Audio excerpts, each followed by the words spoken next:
First है कि राष्ट्रमंडल खेलों की शुरुआत किस देश में हुई थी। तो बताइए अगर आपको इसका आंसर पता है तो इसकी शुरुआत जो है ना वो आपको पता होना चाहिए, इंग्लैंड में हुई थी। आंसर ए आपका यहाँ पर बिल्कुल सही हो जाएगा। मैं आपको कई बार बता रही हूँ, बार बार बता रही हूँ कि क्लास डिटेल नहीं होगी, सिर्फ और सिर्फ रिवीजन क्लास है। आपको सिर्फ आंसर बताया जाएगा, ठीक है। तो आपका जो भी स्कोर बनता है कॉमेंट्स में जरूर बताएं, इससे आप भी मोटिवेट होंगे और हमारा भी अप्रिशिएशन होगा, ठीक है गाइस। तो देखते हैं क्वेश्चन सेकेंड है, रोबर्स कप किस खेल से संबंधित है। तो बताइए किस खेल से संबंधित होता है रोबर्स कप। तो ये आपका होता है फुटबॉल से। आंसर सी यहाँ पर आपका बिल्कुल सही हो जाएगा। क्लास को बहुत ही फास्ट करेंगे।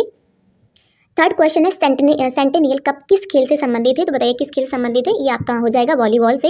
मुझे उम्मीद है आपको पता होगा। आंसर डी यहाँ पर बिल्कुल सही हो जाएगा। अगला क्वेश्चन है रामानुज ट्रॉफी किस खेल से संबंधित है। तो रामानुज ट्रॉफी है ना वो आपका टेबल टेनिस से। आंसर आपका ए यहाँ पर बिल्कुल सही हो जाएगा। ए इज करेक्ट है। नेक्स्ट है स्क्वैश किस तरह के मैदान पर खेला जाता है। तो जो आपका स्क्वैश है ना वो कोर्ट में खेला जाता है, यानी कि आंसर आपका यहाँ पर डी बिल्कुल सही हो जाएगा। डी इज करेक्ट है। नेक्स्ट है क्वेश्चन बैक स्पिन शब्द किस खेल से संबंधित है। तो ये आपका है टेबल टेनिस से ही। आंसर आपका यहाँ पर है कबड्डी में एक टीम से एक समय में कितने खिलाड़ी खेल सकते हैं। तो ये तो इजी क्वेश्चन है, बता ही देंगे, यानी कि 7 होते हैं। आंसर बी यहाँ पर बिल्कुल सही हो जाएगा। नेक्स्ट है होलकर स्टेडियम किस शहर में स्थित है। बताइए होलकर स्टेडियम कहाँ पर है। तो ये आपका इंदौर में है, यानी कि मध्य प्रदेश। आंसर आपका यहाँ पर हो जाएगा बिल्कुल सही। अगर आपने लगाया है सी तो बिल्कुल सही हो जाएगा। अगला क्वेश्चन है औरछा मंदिर किस राज्य में स्थित है। तो ये आपका मध्य प्रदेश में। आंसर आपका ये यहाँ पर बिल्कुल सही होने वाला है। अगला क्वेश्चन है लिंगराज मंदिर किस राज्य में स्थित है। तो ये आंसर तो आप बता ही देंगे, बताऊँ आंसर या छोड़ दूँ। ठीक, बता देती हूँ। आंसर सी आपका यहाँ पर बिल्कुल सही हो जाएगा। और जो लिंगराज मंदिर है ये आपका ओडिशा में है। नेक्स्ट क्वेश्चन है ब्रह्मरंभा मल्लिकार्जुन मंदिर किस राज्य में स्थित है। देखिए रट लीजिएगा, क्वेश्चन इस टाइप के आ जाते हैं। आप लोग पढ़ते हैं नहीं, रिवीजन करते नहीं, फिर कहते हैं अचानक क्वेश्चन आ कहाँ से गया है। तो इस तरह के क्वेश्चन आते ही एग्जाम में है। ब्रह्मरंभा जो मल्लिकार्जुन मंदिर है वो आपका पड़ता है आंध्र प्रदेश में। याद रखिएगा, डी बिल्कुल यहाँ पर सही हो जाएगा। अगला क्वेश्चन है हरमंदिर साहिब मंदिर जो है ना वो कहाँ पर है। तो ये आपका पंजाब में है। आप कॉमन सेंस भी लगा सकते हैं कि जो सिख वगैरह वहाँ के उन्होंने मंदिर वहीं बनवाए थे मोस्टली। अगला क्वेश्चन है विश्वनाथ मंदिर किस राज्य में स्थित है। तो विश्वनाथ जो मंदिर है वो आपका यूपी में, यानी कि उत्तर प्रदेश आप लगा दीजिएगा। अगला क्वेश्चन आपका हो जाएगा बड़क्कुमनाथ जो मंदिर है वो किस राज्य में स्थित है। तो बताइए कहाँ पर है। तो ये आपका जो है ना वो केरला में है। कुछ इस प्रकार के नाम है ना, पेरियार हो गया, बड़क्कुमनाथ हो गया, इस तरह के नाम जो है ना वो कहीं ना कहीं केरला से ही रिलेट करते हैं। तो अगर आप रिस्क लेना चाहें, आपको नहीं पता है तो आप इनमें ले सकते हैं। केरला आपका बिल्कुल सही हो जाएगा। अगला क्वेश्चन है मदन मोहन मंदिर किस राज्य में स्थित है। तो मदन मोहन जो मंदिर आपका है वो उत्तर प्रदेश में है। देखो इतने प्यारे से नाम और बड़े बड़े नाम तो उत्तर प्रदेश से ही रिलेट करते हैं। तो आंसर आपका यहाँ पर हो जाएगा डी बिल्कुल सही।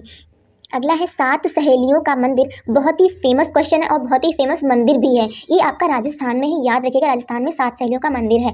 अगला है मीनाक्षी मंदिर। ये भी आपका बहुत ही फेमस मंदिर है, काफी बड़ा सा मंदिर, कुछ इस प्रकार का बना हुआ है। आप देख पाएंगे दक्षिण भारत में इसी प्रकार बने हुए द्रविड़ शैली के बने हुए मंदिर हैं। तो ये मंदिर जो है ना मीनाक्षी मंदिर कुछ इस प्रकार का बना हुआ है, इस तरह का मैं आपको बता देती हूँ। तो ये आपका है, आपका कहाँ पर, तमिलनाडु पड़ता है। आंसर आपका ये यहाँ पर बिल्कुल सही हो जाएगा। नेक्स्ट है होयसलेश्वर मंदिर किस राज्य में स्थित है। तो बताइए कहाँ पर आपका है। तो ये भी मुझे उम्मीद है आप बता ही देंगे क्योंकि ये काफी प्रोमिनेंट क्वेश्चन है। आंसर बी यहाँ पर बिल्कुल सही हो जाएगा, कर्नाटका में। नेक्स्ट है गणगौर महोत्सव किस राज्य में मनाया जाता है। तो ये आपका राजस्थान में मनाया जाता है। आंसर बी यहाँ पर बिल्कुल सही हो जाएगा। अगला क्वेश्चन है सिंजारा महोत्सव किस राज्य का प्रमुख त्योहार है। तो ये भी राजस्थान का ही है, सिंजारा महोत्सव। आंसर बी इज करेक्ट है। क्वेश्चंस को ये अच्छे से पढ़िएगा और आंसर देने की कोशिश करिएगा। नेक्स्ट है मोडेरा नृत्य महोत्सव। ये बहुत इंपॉर्टेंट है, मेरे साइड से इस पर स्टार लगा लीजिएगा। मोडेरा नृत्य महोत्सव ये किस राज्य में मनाया जाता है। तो ये आपका मनाया जाने वाला है गुजरात में। आंसर आपका यहाँ पर सी बिल्कुल सही हो जाएगा। अगला क्वेश्चन देख पा रहे होंगे आप स्क्रीन पर, मीमकुट महोत्सव किस राज्य में मनाया जाता है। तो ये आपका मिजोरम से रिलेट करता है। आप देखिएगा मिजोरम में मीमकुट जो फेस्टिवल है वो सेलिब्रेट किया जाता है। ए इज करेक्ट है। नेक्स्ट है लोसांग महोत्सव किस राज्य में मनाया जाता है। तो ये भी मुझे उम्मीद है आपको पता होगा। आंसर ए बिल्कुल यहाँ पर सही हो जाएगा, लद्दाख। नेक्स्ट क्वेश्चन है पोला महोत्सव किस राज्य का पर्व है। तो ये पोला जो है ना वो आपका महाराष्ट्र से है। पोला महोत्सव महाराष्ट्र में मनाया जाता है। नेक्स्ट है लाई हरोबा महोत्सव किस राज्य में मनाया जाता है। तो जो लाई हरोबा है वो आपका मणिपुर में मनाया जाता है। आंसर आपका यहाँ पर ए बिल्कुल सही हो जाएगा। मैं आपको बिल्कुल नहीं समझाऊंगी क्योंकि क्वेश्चन रटने वाले हैं, याद करने वाले, समझाने कुछ है ही नहीं जो मैं आपको समझाऊँ इसमें। तो आप भी रटिए, इनको याद कर लीजिए। अगर ऐसे नहीं याद होते हैं तो लिख कर याद करिए, अच्छे से याद हो जाएंगे। क्वेश्चन अगला है कलिंग महोत्सव किस राज्य का है। तो ये आपका ओडिशा का है। पता है आपको, कलिंग जो है ना यहाँ पर जो अशोक थे इन्होंने कलिंग वॉर लड़ा था, तो वहीं पर ये फेस्टिवल मनाया जाता है, ओडिशा में पड़ता है। अगला क्वेश्चन है सरहुल महोत्सव किस राज्य में मनाया जाता है। तो जो सरहुल फेस्टिवल है वो आपका झारखंड में मनाया जाता है। आंसर आपका यहाँ पर बी बिल्कुल सही हो जाएगा। अगला क्वेश्चन है भारत की जनगणना का इतिहास कब से शुरू हुआ। तो ये आपको पता होना चाहिए, 1800 से शुरू हुआ था भारत की जनगणना का हिस्ट्री। नेक्स्ट है भारत की प्रथम, अब जो भी जनगणना है, सेंसस हुए, उनसे क्वेश्चन बन रहे हैं, तो ये भी काफ़ी क्वेश्चन इंपॉर्टेंट होते हैं, क्योंकि इनसे क्वेश्चन, एक दो क्वेश्चन हर एग्जाम में बनते ही हैं जनगणना से। शुक्र है कि अभी जनगणना नई नहीं हुई, वरना नई से क्वेश्चन आने लग जाएंगे, तो आपको पुराने ही डाटा याद करना है।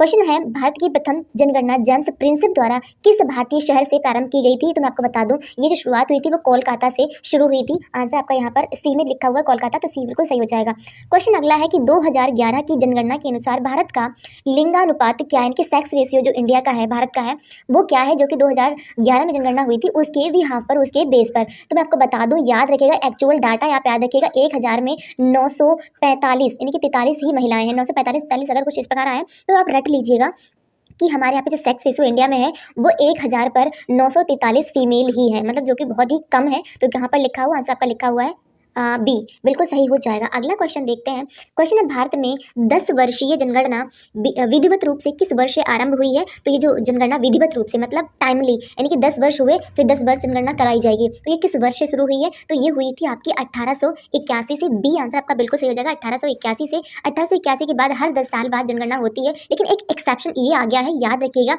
2011 के बाद 2022 21-22 में जनगणना होनी थी, लेकिन उस टाइम में क्या था, कोविड का टाइम चल रहा था, तो जनगणना नहीं हो पाई। तो अब बताया जा रहा है, मतलब न्यूज़ के जरिए पता चला है कि अब 2026 से 27 में सेंसस कराया जाएगा। सो क्वेश्चन आपका यहाँ पर बी, इसका बिल्कुल आंसर सही हो गया है। अगला क्वेश्चन है भारत में निम्नलिखित में से किस का जनसंख्या घनत्व तो सबसे अच्छा ज़्यादा है, मतलब कौन सा ऐसा राज्य पड़ता है जिसमें सबसे ज़्यादा डेंसिटी है पॉपुलेशन। तो आपकी दिल्ली में, आपको पता है दिल्ली एकदम भरी पड़ी हुई है पॉपुलेशन से, तो यहाँ पर सी बिल्कुल सही हो जाएगा, मतलब एक एक रूम में 10-10 लोग रहते हैं, तो बहुत ज़्यादा डेंसिटी वहाँ पर है, बहुत ही कम जगह है। क्वेश्चन अगला है आपका 2011 की जनगणना के अनुसार भारत के किस राज्य में, या भी राज्य का पूछा गया है, किस राज्य में जनसंख्या का घनत्व तो सबसे ज़्यादा है। कोई यूपी में है, बिहार में है, झारखंड में है। तो यूपी में जो है ना सबसे ज़्यादा जनसंख्या घनत्व तो देख पा रहे होंगे कि 11,002 वर्ग किलोमीटर में पॉपुलेशन बसी हुई है, मतलब काफ़ी पॉपुलेशन वहाँ पर है। नेक्स्ट क्वेश्चन है निम्नलिखित में से किस एक राज्य में साक्षरता का उच्चतम स्तर है। यहाँ पर लिटरेसी रेट पूछा गया कि सबसे ज़्यादा कौन सा राज्य है जहाँ पर लिटरेसी मतलब सबसे ज़्यादा लोग पढ़े लिखे हैं, साक्षरता रेट सबसे ज़्यादा है, तो वो आपका मिजोरम है। आंसर आपका यहाँ पर ए बिल्कुल सही हो जाएगा। अगला क्वेश्चन है 2011 की जनगणना के अनुसार भारत के किस राज्य की जनसंख्या सबसे कम है। क्या आसाम में है, मेघालय में है, त्रिपुरा, सिक्किम में है। तो सबसे जो कम जनसंख्या है ना वो आपकी सिक्किम में है। आंसर आपका यहाँ पर डी बिल्कुल सही हो जाएगा। अगला क्वेश्चन है गुडाबा जनजाति किस राज्य से संबंधित है। तो ये आपकी मध्य प्रदेश से है क्या, पता नहीं, महाराष्ट्र से है, तमिलनाडु, फिर आंध्र प्रदेश से है। मैं आपको बता दूं इसका आंसर आपका डी यहाँ पर बिल्कुल सही हो जाएगा। जो गुडावा जनजाति है वो आपकी आंध्र प्रदेश से रिलेट करती है। तो मुझे उम्मीद है आप आंसर सही से दे पा रहे होंगे गाइस। क्वेश्चन अगला 42 नंबर का है बोडो जनजाति किस राज्य से संबंधित है। तो बताइए, क्या आप इसका आंसर बता सकते हैं? अगर पता है तो बताइए। हाँ तो क्या है, हाँ बिल्कुल सही है। अगर आपने आंसर लगाया है बी तो आपने बिल्कुल सही लगाया है। बोडो जनजाति है ना वो असम से रिलेट करती है। अगला क्वेश्चन है संथाल जनजाति। मुझे उम्मीद है ये भी आप बता ही देंगे कि लोग जो है ना वो किस राज्य में मतलब निवास करते हैं। तो क्या पश्चिम बंगाल में है, या फिर ओडिशा, झारखंड, या फिर गुजरात में करते हैं। तो संथाल जनजाति के जो है ना वो झारखंड में निवास करते हैं, और संथाल परगना भी वहाँ पर बनाया गया था, और संथाल यहाँ पर विद्रोह भी हुआ था। तो इस तरह से आप हिस्ट्री से रिलेट कर सकते हैं। आंसर आपका यहाँ पर सी बिल्कुल सही हो जाएगा। अगर क्वेश्चंस के आंसर आप ठीक से नहीं दे पा रहे हैं तो मतलब आपकी प्रैक्टिस अच्छी नहीं है, आपको और भी तैयारी करने की ज़रूरत है। तो प्रैक्टिस करिए, अच्छे से करिए, बहुत पढ़ने की मेहनत करने की ज़रूरत है। क्वेश्चन है भारिया जनजाति का संबंध किस राज्य से है। तो भारिया जनजाति का संबंध बताइए किससे है। तो अगर आपने लगाया है आंसर ए तो बिल्कुल सही लगाया है, आंसर ए बिल्कुल सही हो जाएगा, मध्य प्रदेश से। क्वेश्चन है निम्नलिखित में से कौन सी जनजाति पश्चिम बंगाल से संबंधित नहीं है। ये क्वेश्चंस का एक्सेप्शन बट जरूर पढ़ा करें, कहाँ पर नहीं पूछा गया, कहाँ पर हाँ पूछा गया है। इनमें से पश्चिम बंगाल में ऑप्शन में दिए गए हैं सारी जनजातियां होंगी, इनमें से कोई एक नहीं होगी। तो क्या होस नहीं है, कोरा नहीं है, मुंडा नहीं है, गुर्जरा नहीं है। बताइए क्या नहीं। जो गुर्जरा है ना वो आपकी राजस्थान साइड में पड़ती है, तो ये आपकी इसमें तो नहीं हो सकती है पश्चिम बंगाल में, ठीक है। तो यही पूछा गया कौन सी नहीं है, तो आंसर डी हो जाएगा। नेक्स्ट क्वेश्चन है निम्न में से कौन सी जनजाति हिमाचल प्रदेश में नहीं पाई जाती है। तो याद रखिएगा नहीं पूछा गया है। तो क्या गद्दी नहीं पाई जाती है, कुकी नहीं पाई जाती है, गुर्जरा नहीं पाई जाती है, फिर लाहौल नहीं पाई जाती है। आपको बता दूं जो कुकी है ना, कुकी जनजाति हिमाचल प्रदेश में नहीं पाई जाती है, बाकी गद्दी पाई जाती है, गुर्जरा पाई जाती है और लाहौल भी पाई जाती है।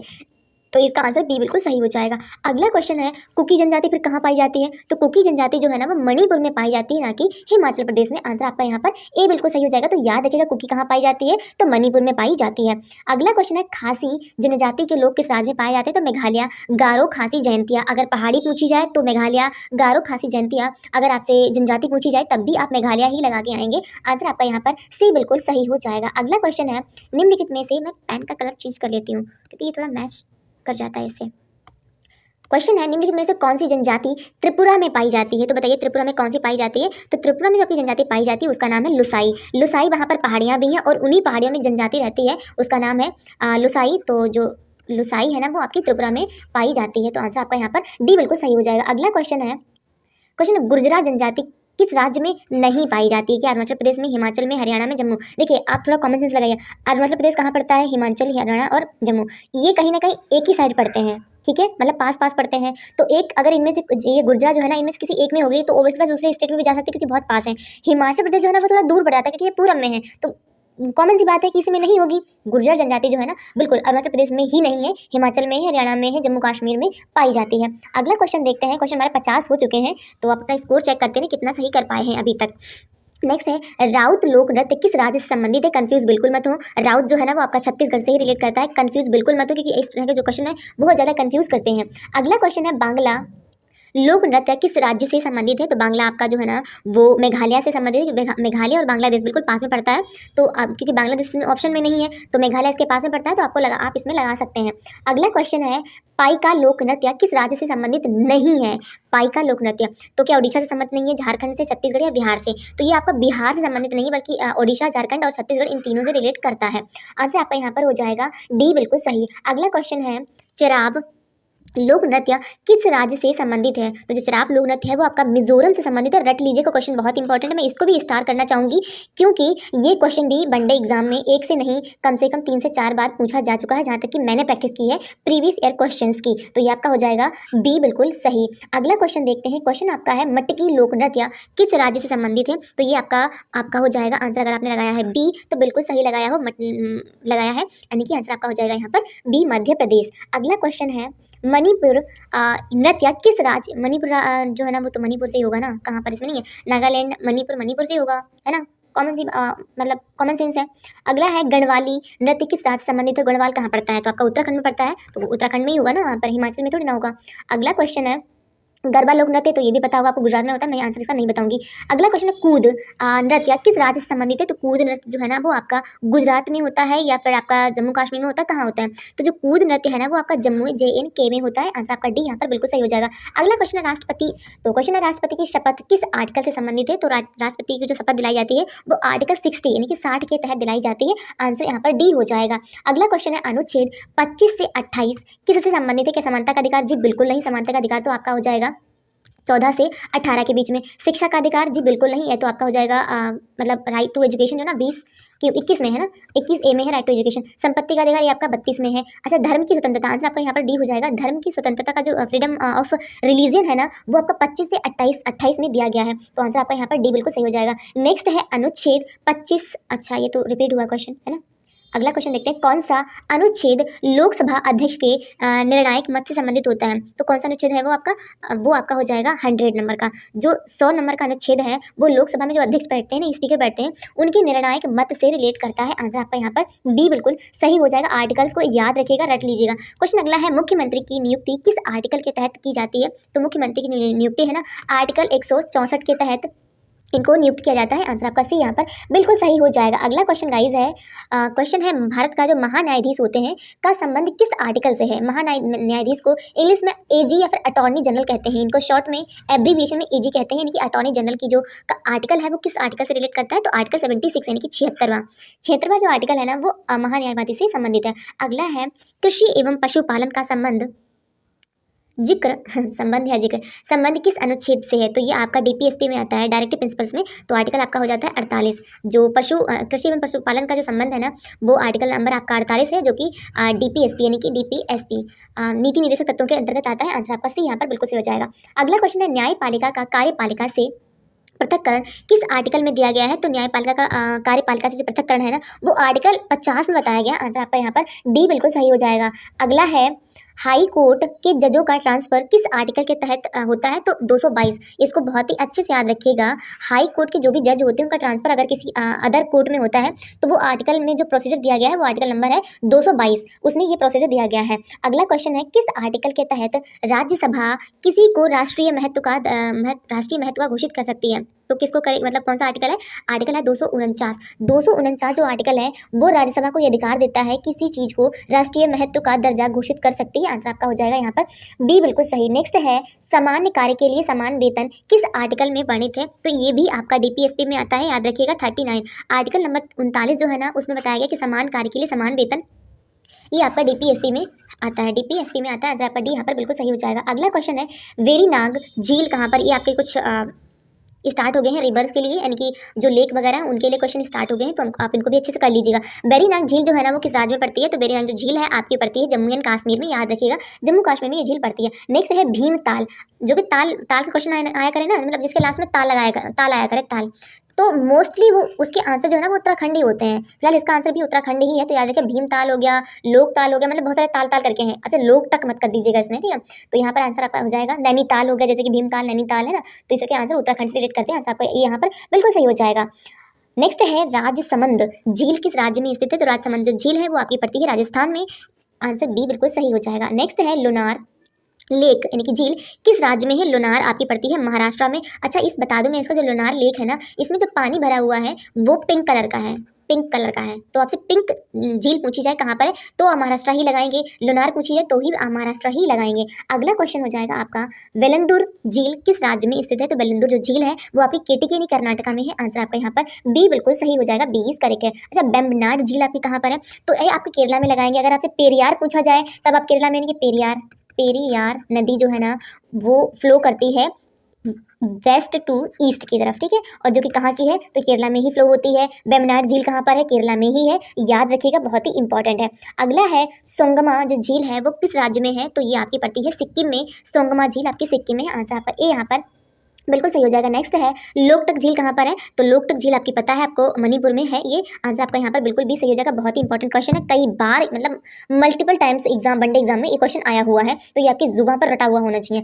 अगला क्वेश्चन है, चिल्का झील कहाँ पर है? तो बताइए कहाँ पर है चिल्का झील? आप बता ही देंगे, तो ये ओडिशा में पड़ती है, आपकी खारे पानी की झील है। आंसर आपका सी यहाँ पर बिल्कुल सही हो जाएगा। चिल्का जो कि मतलब अगर पूछा जाए कि सबसे बड़ी खारे पानी की झील क्या है तो चिल्का झील ही है, और कहाँ पर है? तो ये आपकी ओडिशा में स्थित है। अगला क्वेश्चन है, बाय भट्ट ने निम्नलिखित में से कौन सी पुस्तक लिखी है? बाण भट्ट होना चाहिए यहाँ पे, बाय भट्ट ने, बाण भट्ट। तो क्या कादम्बरी है, महाभारत है, या फिर बुद्ध चरितम है, या फिर गीत गोविंद है? तो बताइए क्या इन्होंने लिखा है? तो आपको पता होना चाहिए बाण भट्ट ने कादम्बरी लिखा है। आंसर आपका यहाँ पर ए बिल्कुल सही हो जाएगा, ए इज करेक्ट है। अगला क्वेश्चन देखते हैं, भवभूति ने निम्नलिखित में से कौन सी पुस्तक लिखी है? देखो ये साहित्य शुरू हो गया है, ठीक है, हिंदी साहित्य, इनको रट लीजिएगा, इनकी हिस्ट्री के भी क्वेश्चन है, और ये बहुत ही हर एक एग्जाम में इस तरह के क्वेश्चन 2 से 3 क्वेश्चन तो मतलब आ ही जाते हैं, तो इनको रट लीजिएगा। और बहुत ही डीपली नहीं पूछते इनकी रचनाएं, इनकी पुस्तक जो बहुत ही फेमस पुस्तक है वही पूछते हैं, जो कि मोस्टली लोगों को आपको रटी होनी ही चाहिए। तो भवभूति की जो है ना पुस्तक कौन से, क्या कादम्बरी? बिल्कुल कादम्बरी नहीं, बाणभट्ट की है। उत्तर रामचरित बिल्कुल नहीं, अमरकोश है कि नीति शतक है? तो इनकी जो है ना भवभूति की उत्तर रामचरित है। मैंने अगर नहीं बोला तो इसका मतलब नहीं होता है, आप अपनी आंसर अपनी तरफ से बताएं। आंसर बी यहाँ पर बिल्कुल सही हो जाएगा। अगला है, अमरकोश पुस्तक जो है ना किसके लेखक कौन है? तो कौन है अमरकोश के? बताइए इनका नाम क्या है? इनका नाम है आपका नीरद सी चौधरी, नीरद सी चौधरी, नीरद यहाँ पे मैं लिख देती हूँ, नीरद सी चौधरी, चौधरी जिन्होंने अमरकोश लिखा हुआ है। आंसर आपका यहाँ पर अमरकोश तो अमर सिंह ने लिखा है, हाँ गलत है ये, हाँ बिल्कुल लिखा भी है अमरकोश, अमरकोश जो है ना वो अमर सिंह ने लिखा है, वो नीरज सिंह नहीं है। आंसर यहाँ पे गलत लिखा है उसका। अच्छा, अगला है, निम्न में से किस लेखक ने अकबरनामा पुस्तक लिखी हुई है? तो फिरदौसी ने, अबुल फजल ने, या फिर गुलबदन बेगम ने, या फिर अलबरूनी ने? तो अकबरनामा किसने लिखी हुई? तो अबुल फजल ने लिखी हुई। आंसर आपका यहाँ पर हो जाएगा बी बिल्कुल सही, अबुल फजल। क्वेश्चन अगला है, which of the following authors wrote the book Padmavat? तो पद्मावत के जो लेखक हैं वो कौन है? फिरदौसी, अबुल फजल है, गुलबदन बेगम है, मलिक मोहम्मद जायसी है? तो मलिक मोहम्मद जायसी है, मतलब बहुत ही फेमस क्वेश्चन है। पद्मावत के लेखक कौन है? मलिक मोहम्मद जायसी। आंसर आपका यहाँ पर डी बिल्कुल सही हो जाएगा। नेक्स्ट क्वेश्चन है, Mulk Raj Anand wrote which of following books? Mulk Raj जो आनंद है उन्होंने कौन सी इनमें से पुस्तक लिखी है? ककुली लिखी है, फिर पैसेज टू इंग्लैंड लिखी है, हंगरी स्टोन लिखी है, फिर क्या लिखा है? चिदम्बरा लिखी है। तो कौन सी लिखी है उन्होंने? कुली। कुली लिखी किसने? मुल्क राज आनंद जी ने कुली पुस्तक लिखी हुई है। अगला क्वेश्चन है, which of the following authors wrote the book a passage to England? अब पैसेज टू इंग्लैंड जो पुस्तक है वो किस लेखक ने लिखी है? तो उनका नाम है निराधा, ये है a passage to England, Niraj Singh Chaudhary ji ने अ पैसेज टू इंग्लैंड पुस्तक लिखी हुई है। अगला क्वेश्चन है, which of the following authors wrote the book Hungary stone. Hungary stone जो पुस्तक के लेखक हैं वो कौन है, तो उनका नाम है आपका रविंद्रनाथ टैगोर जी ने हंगरी स्टोन लिखी हुई है। अगला क्वेश्चन है, Sumitra Nandan Pant wrote which of the following book. तो कौन सी सुमित्रा नंदन पंत जी ने पुस्तक लिखी है, तो उनका है क्या चिदम्बरा उन्होंने लिखी है। आंसर आपका यहाँ पर हो जाएगा ए बिल्कुल सही। नेक्स्ट क्वेश्चन है, which of the following authors wrote the book India after Nehru. India after Nehru के जो पुस्तक है उसके लेखक कौन है, तो उसके जो लेखक हैं उनका नाम है कुलदीप नैयर ने ये पुस्तक लिखी हुई है, इंडिया आफ्टर नेहरू। कौन सा ग्रह अपने घूर्णन के दौरान उल्टा घूमता है, तो क्या बुध घूमता है, मंगल, शुक्र या फिर नेपच्यून घूमता है। तो मैं आपको बता दूं, जो शुक्र है ना, यानी कि शुक्र, और एक ग्रह आपका और है, वो है आपका वेनस है शायद, वेनस, हाँ वेनस तो ऑलरेडी शुक्रिया, अरे नेपच्यून नहीं, नेपच्यून भी नहीं है, एक और ग्रह है मुझे अभी याद नहीं आ पा रहा है। वो दो ग्रह जो है ना वो आपके उल्टे, मतलब उल्टे घूमते हैं, बाकी सबके सब इस तरह से घूमते हैं, और जो शुक्र है ना, वेनस जो ना, इस तरह का घूमता है। ठीक है, आंसर आपका यहाँ पर सी बिल्कुल सही हो जाएगा। अगला क्वेश्चन है, आपके ज्योग्राफी क्वेश्चन स्टार्ट हो चुके हैं, तो देखिए ध्यान से करिएगा इनको, ज्योग्राफी के। सौर मंडल का सबसे छोटा ग्रह कौन सा है, क्या शुक्र है, बुध है, मंगल है, नेपच्यून है। तो ये आपका पता होना सबसे छोटा ग्रह कौन सा है, तो वो आपका हो जाएगा बुध, यानी कि मरकरी। आंसर बी बिल्कुल सही हो जाएगा। नेक्स्ट है, सौर मंडल में कितने ग्रह हैं, क्या 7 हैं, 8 हैं, 9 हैं, फिर 10 हैं। तो आपको बता दूं, पहले 9 हुआ करते थे, लेकिन जो प्लूटो था उसको हटा दिया गया ग्रहों की मतलब ग्रहों की कैटेगरी से, तो अब सिर्फ 8 ही रह गए हैं। आंसर आपका यहाँ पर बी बिल्कुल सही हो जाएगा। नेक्स्ट है, कौन सा ग्रह सूर्य के चारों ओर घूमने में सबसे अधिक समय लेता है, तो कौन लेता है, तो वो आपका लेता है नेपच्यून। क्यों लेता है, क्योंकि नेपच्यून जो है ना, अगर यहाँ पर सन है, अब यहाँ पर जो पास होगा वो तो जल्दी चक्कर लगा लेगा, जो दूर होगा वो देर में लगाएगा, तो नेपच्यून जो है ना वो सबसे लास्ट में पड़ता है, तो इसी वजह से वो सबसे देर में चक्कर लगा पाता है। अगला क्वेश्चन देखते हैं, क्वेश्चन है आपका, सौर मंडल का सबसे ठंडा ग्रह कौन सा है, क्या शनि है, नेपच्यून है, पृथ्वी है, फिर मंगल है। तो सबसे ठंडा तो नेपच्यून ही होगा, क्योंकि जो सबसे दूर होगा वो सबसे ठंडा होगा, और जो सबसे पास होगा सन के वो सबसे मतलब उसमें एनर्जी सबसे ज़्यादा होगी, सबसे ज़्यादा गर्म होगा। तो यहाँ पर बी आपका बिल्कुल सही हो जाएगा। अगला क्वेश्चन, सूर्य की ऊर्जा का मुख्य स्रोत क्या है, नाभिकीय संलयन, जल विज्ञान, बिल्कुल नहीं, कोयला वहाँ कहाँ से आ गया, सोलर एनर्जी, अरे सोलर एनर्जी तो वो देता है हम लोगों को, वहाँ पर न्यूक्लियर फ्यूजन होता है, वहाँ पर जो हाइड्रोजन है ना, जो हीलियम है ना, वो हाइड्रोजन में कन्वर्ट होता है, इसको नाभिकीय संलयन कहते हैं। आंसर आपका यहाँ पर बिल्कुल सही हो जाएगा। अगला क्वेश्चन है, सूर्य के चारों ओर सबसे तेज घूमने वाला ग्रह कौन सा है, तो सबसे तेज घूमने वाला जो ग्रह है वो आपका हो जाएगा यानी मरकरी। आंसर आपका बी बिल्कुल सही हो जाएगा, बुध। कौन सा ग्रह ग्रहों का राजा कहा जाता है, तो ग्रहों का राजा बृहस्पति को कहते हैं, और सबसे बड़ा ग्रह भी यही है, और ये पूरी तरह से गैसीय गोला है, गैसीय गोला है, सबसे बड़ा ग्रह ही जुपिटर है। आंसर बी यहाँ पर बिल्कुल सही हो जाएगा। अगला क्वेश्चन है, सौर मंडल में कितने बौने ग्रह हैं, इनको ड्वार्फ प्लैनेट कह सकते हैं, तो कितने हैं, 5 हैं, 4 हैं, 6 हैं, फिर 7 हैं। तो ये आपके 5 जो है ना वो ड्वार्फ प्लैनेट पूरे सौर मंडल में है। अगला क्वेश्चन है आपका 100 नंबर क्वेश्चन है, बताइए इसका आंसर क्या होगा। सौर मंडल में सबसे बड़ा उपग्रह कौन सा है, यहाँ पर उपग्रह की पूछी गई है, यानी कि सबसे बड़ा जो लार्जेस्ट सैटेलाइट है वो कौन सा है। उपग्रह, ग्रह नहीं पूछा गया, ग्रह पूछा जाए तो आप जुपिटर को लगाएंगे, लेकिन उपग्रह पूछा गया तो क्या टाइटन है, गैनीमेड है, यूरोपा है, कैलिस्टो है। तो आपका जो गैनीमेड है ना वो सबसे बड़ा उपग्रह है। अच्छा, गैनीमेड आपका किसका उपग्रह है, तो ये आपका जुपिटर का ही, नहीं बृहस्पति का ही, जुपिटर का ही आपका ये उपग्रह। वीडियो अच्छी लगे तो वीडियो को लाइक करें, और चैनल पे नए हैं तो चैनल को सब्सक्राइब करें।